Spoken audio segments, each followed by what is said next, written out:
যোৰহাট জিলাৰ বান বিভীষিকাৰ আজি চতুৰ্থটো দিনৰ যদি আমি খবৰবোৰ দিওঁ, তেতিয়া প্ৰথম খবৰটো হৈছে 715 নং ৰাষ্ট্ৰীয় ঘাইপথ, যিটো ৰাজপথ আজি প্ৰায় 3 দিন সম্পূৰ্ণৰূপে যাতায়াত ব্যাহত হৈ পৰিছিল। আজি কিন্তু এই ৰাজপথৰ দুয়োটা পাৰ খুলি দিয়া হৈছে। উজনিমুৱা আৰু নামনিমুৱা দুয়োটা পথ মুকলি কৰি দিয়া হৈছে যাত্ৰীসকলৰ বাবে। যাত্ৰী যদি উজনিৰ পৰা নামনিলৈ কোনো লোক যাব লগা আছে বা নামনিৰ পৰা উজনিলৈ আহিব লগা আছে, তেন্তে আপোনালোকে এতিয়া আৰু অহা যোৱা কৰিব পাৰিব। মাত্ৰ এটা স্থানতে পানী আছে আৰু তাতো বিশেষ অসুবিধা নহয়। আৰক্ষী প্ৰশাসনে বিশেষভাৱে ইয়াত পহৰা দি আছে, গাড়ীসমূহ যাতে সুকলমে পাৰ হৈ যায় সেই ব্যৱস্থা কৰিছে।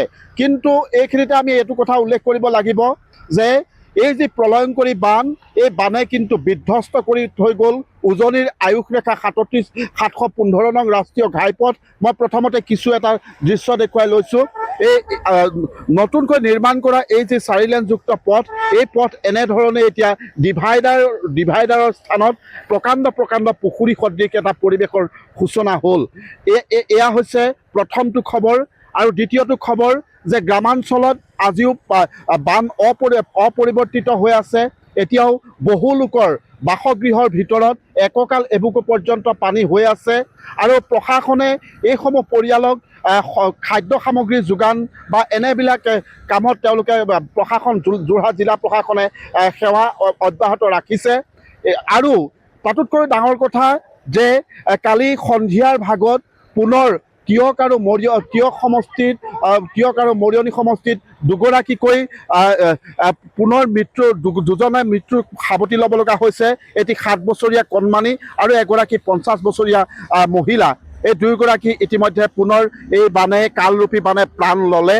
আৰু এই যি আচলতে এই পৰিস্থিতিসমূহৰ ক্ষেত্ৰত যে প্ৰশাসনে কেনেধৰণে মোকাবিলা কৰিব বা অনাগত দিনত কেনে পৰিস্থিতি আহিব, এই কথাবিলাক সম্পূৰ্ণৰূপে চাই আছে। আৰু আজি যিহেতু বিয়লিৰ ভাগত টিয়কত বিশেষতঃ টিয়ক ৰাজচক্ৰৰ অধীনৰ আৰু মৰিয়নি সমষ্টিৰ যি জনতা হাইস্কুলৰ যি শিবিৰ, সেই শিবিৰত মুখ্যমন্ত্ৰীগৰাকী উপস্থিত হৈ পুনৰ এইখিনি তদাৰক কৰিব। তেওঁ গোটেই কথাখিনি পৰ্যবেক্ষণ কৰিব। আৰু যে আমি এই কথাটো উল্লেখ কৰিব লাগিব যে মানুহৰ সমান্তৰালকৈ, বানাক্ৰান্ত ৰাইজৰ সমান্তৰালকৈ এই প্ৰলয়ংকৰী বানত বিস্তৰ ক্ষতি সাধন হ'ল পশুধনৰ। বহু পশুধন এই বানত উটি গ'ল। বহু পশুধনে অনাহাৰে এতিয়া মৃত্যুক সাৱটিছে। আৰু তেনে সময়ত ইতিমধ্যে যোৰহাট জিলাৰ অসম চৰকাৰৰ যি পশুপালন বিভাগে পশু খাদ্য ইতিমধ্যে যোগান ধৰিছে। কালিৰ বিয়লিলৈকে প্ৰায় 54 টন পশু খাদ্য টিয়ক ৰাজচক্ৰৰ বানাক্ৰান্ত এলেকাত বিতৰণ কৰিছে। আজিও সেই কাৰ্যসূচী অব্যাহত ৰাখিছে। লগতে পশু চিকিৎসা শিবিৰো তৈয়াৰ কৰিছে। এগৰাকী মই দাদা, আপোনাৰ ঘৰ ইয়াতে, অকণমান আগলৈ আহিলে সুবিধা হ'ব। আপোনাৰ ঘৰৰ পৰা পানী ওলালে? হয়, মোৰ বাৰীৰ পৰা পানীখিনি সম্পূৰ্ণভাৱে নিষ্কাশন হোৱা নাই। এতিয়াও পানী আমাৰ চোতালত এআঁঠু আছে আৰু বেক চাইডেও আমাৰ প্ৰায় এআঁঠুতকৈ ওপৰত পানী আছে। হয়, ৰাষ্ট্ৰীয় ঘাইপথটো একেবাৰে বিধ্বস্ত, সম্পূৰ্ণ শেষ। ৰাষ্ট্ৰীয় ঘাইপথটোৰ উপৰিও আপোনাৰ যিসকলে মানুহ পানীৰ তলত ডুব গৈ আছে ঘৰ, তেওঁলোকৰ সম্পূৰ্ণভাৱে ব্যয় বস্তুখিনি সম্পূৰ্ণ নষ্ট হৈছে। অকল ইয়াৰ বুলিয়ে নহয়, আমাৰ টিয়ক নগৰ, চিকেবি কলেজ আৰু ইফালে কাকত সম্পূৰ্ণ অঞ্চলে প্লাবিত হৈ আছে। আৰু সম্পূৰ্ণ মানুহবোৰৰ ব্যয় বস্তু পানী ডুব গৈ সম্পূৰ্ণ নষ্ট হৈ গৈছে ইতিমধ্যে। আৰু প্ৰশাসনে কেনেধৰণে সহযোগিতা ইতিমধ্যে আমাক কৰিছে বাৰু। আমাৰ এইখিনি মানুহখিনি বিশেষকৈ মই এটা কথা ক'ব লাগিব যে NSIDC যিটো ডিপাৰ্টমেণ্ট আছিলে, যিটো ৰাষ্ট্ৰীয় ঘাইপথ আধিকৰণৰ যিটো ব্যৱস্থা তেওঁলোকে 4 লেনটো বনাইছিলে, তেওঁলোকক আমি আগতেও বাৰম্বাৰ কৈছিলোঁ যে আমাৰ বিশেষকৈ এইটুকুৰা জেগাত আমাৰ আগতে কৃত্ৰিম বানপানী হয়। পানী এজাক বৰষুণ দিলে ইয়াত পানী যাবলৈ ব্যৱস্থা নাইকিয়া আছিলে। আমি তেওঁলোকক বহুত আবেদন কৰি আমি ইয়াত প্ৰতিবাদী কাৰ্যসূচী লৈছিলোঁ, দল সংগঠনৰ যোগেদি আমি লৈছিলোঁ।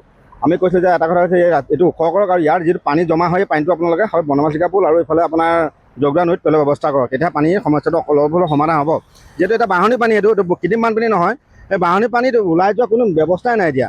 পানী বাঢ়িছে, হয় বাঢ়ি গৈ আছে। কালিৰ পৰা পানী এতিয়া যি 2 আঙুলমান পানী কমিছে, কিন্তু পানীটো যেনেকৈ কমিব লাগে তেনেকৈ কমা নাই, কাৰণ পানী নিষ্কাশনৰ ব্যৱস্থা নাই ইয়াত।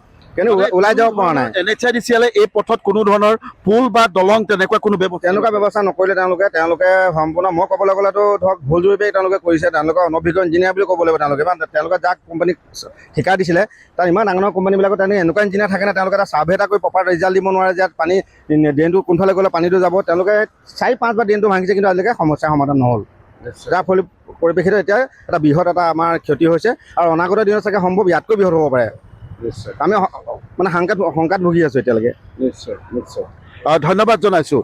NHIDCLৰ এই কথাটো যিহেতু এইগৰাকী স্থানীয় যুৱকে উল্লেখ কৰিছে যে NHIDCLৰ বহু ভুল আছে আৰু সেই ভুলৰ ফল ভুগিছে বিশেষতঃ টিয়ক নগৰৰ যিসকল বাসিন্দা, এই বাসিন্দাসকলে। মই যিটো স্থানত উপস্থিত আছোঁ, যিটো স্থানত বানে অতি ভয়াৱহ ৰূপ ল'লে, সেই স্থানত তেওঁলোকে পৰিকল্পনাবিহীনভাৱে ইয়াতে পানী ওলাই যাব পৰা কোনো ব্যৱস্থা নাৰাখিলে, যাৰ পৰিণতিত এতিয়াও কিন্তু মোৰ সোঁকাষে থকা বহু পৰিয়াল এতিয়াও পানীৰ তলতে আছে। নগৰৰ গ্ৰামাঞ্চলৰ বাদ দিছোঁ, গ্ৰামাঞ্চলততো এতিয়াও ডুবি আছে, কিন্তু নগৰৰ এলেকাও এতিয়াও পানীৰ তলত আছে। মুঠৰ ওপৰত আজি ৪ৰ্থটো দিনতো যে এই যি পৰিস্থিতি, এই পৰিস্থিতি বিশেষ নিয়ন্ত্ৰণলৈ অহা নাই। যিসকল বানাক্ৰান্ত গ্ৰামাঞ্চলৰ বানাক্ৰান্ত লোক, সেইসকলে আমাক বহু লোকে অৱগত কৰিছে যে এই যি ভয়ংকৰ পৰিস্থিতি, এই পৰিস্থিতিৰ সময়ত আমি শিবিৰত আছোঁ, আমি চাঙৰ ওপৰত চাং পাতি আছোঁ।